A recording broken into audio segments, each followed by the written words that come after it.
Hi, I'm Stuart Firestein, for those of you who don't know. I don't work on marine mammals. I have a much tougher gig. I'm married to one, Diana Reese, who, as you can see, hasn't left me very much time here, but that's okay. I'm used to that.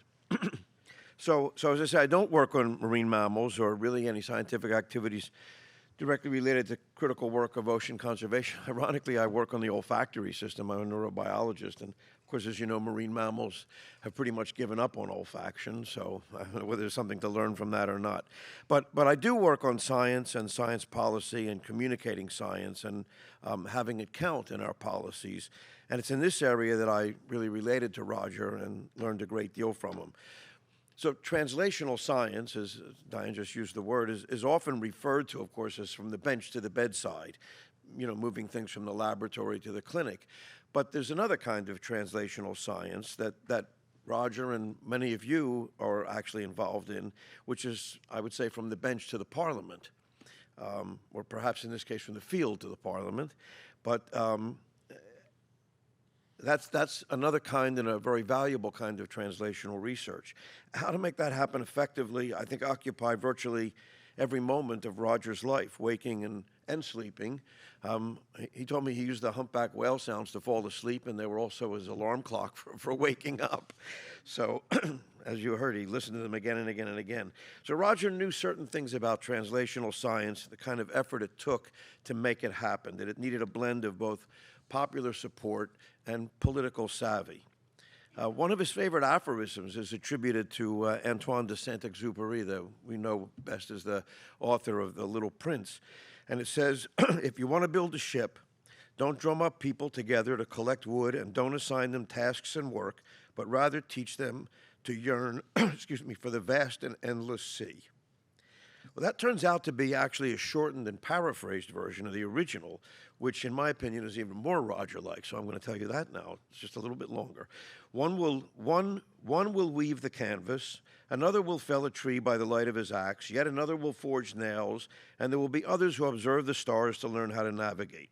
And yet all will be as one. Building a boat isn't about weaving canvas, forging nails, or reading the sky. It's about giving a shared taste for the sea, by the light of which you will see nothing contradictory, but rather a community of love. Sorry. So I think it was this pluralistic approach that accounted for so much of Roger's success and of the legacy and the challenges that he leaves to us now. Enlist a wide range of people with many talents, even those with beliefs that may not be perfectly in line with yours, and give them a shared sense of possibility. So Roger was certainly a pragmatist, as attested by his work in transforming Sea Shepherd, as my wife Diana mentioned, from one that was sort of an outlaw organization to one that partners with governments. But somehow or another doesn't change its original vision of or purpose. His method, I felt, was always step by step. Take it step by step, but never retreat. That was critical. Part of the pragmatism was Roger's recognition that building an effective movement did not require building a perfect consensus, but rather taking a very pluralistic approach. I think he really embodied that in so many ways, that many sorts of hands could help. Roger kind of didn't believe in, I think, fashioning a chain, you know, only as strong as its weakest link, but he saw things, in my opinion, as a cable composed of many delicate strands, but of immense strength when bundled together, and resilient, so to the occasional loss of a few strands here and there. So he was masterful at using all communication methods at his disposal. I don't know if he was surprised at how incredibly effective the 1970 album was, but he recognized his power as soon as he saw it, and he never looked back. Art, literature, music, theater, press, books, we all know he found ways to use them all in the service of well-informed science policy decisions. We all know that Roger was not only a scientist, but an artist, a very fine musician, and not just that he appreciated the arts and understood their power for his projects, but worked as an artist himself. I have a favorite quote about this. Vladimir Nabokov, the novelist and scientist, he was a lepidopterist who actually wrote a very important book on butterflies and several papers as well. He claimed that to his mind, the key to success was to have the imagination of a scientist and the precision of a poet. I didn't know he knew Roger. So for Roger, make it personal, I think, was his mantra, because that's how he went from studying the acoustics of small animals and insects to hearing whales for the first time, and as you saw in this video, knowing that there was just nothing else for him to do but save every whale he could. I think there's no more personal statement than that made in one of Roger's favorite pieces of literature, the famous poem by John Donne, For Whom the Bell Tolls. It starts out with the iconic line that no man is an island.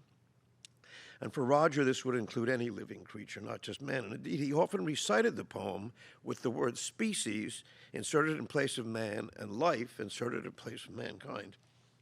So I'm going to read it the way he did it. Sorry. No species is an island entire of itself.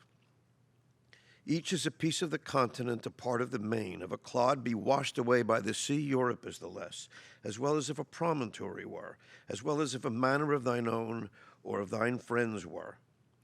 Each species' death diminishes me, for I am involved in life. Sorry. Therefore, send not to know for whom the bell tolls. It tolls for thee. Every loss of every creature is our personal loss, and I think Roger really owned that sentiment. So there are lots of things that Roger was to a lot of people, but mostly he represented this community of people here who understand the urgency of losing even one individual.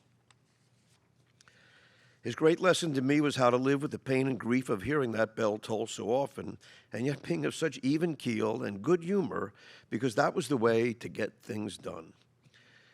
Roger used you, and then you thanked him dearly for it. Yeah, so you've all been there. Roger was, I think, more than anything else, a community, and that community lives on. And we are all grateful for being allowed into, indeed welcomed into, that community that we now call Roger. That's us. Thank you.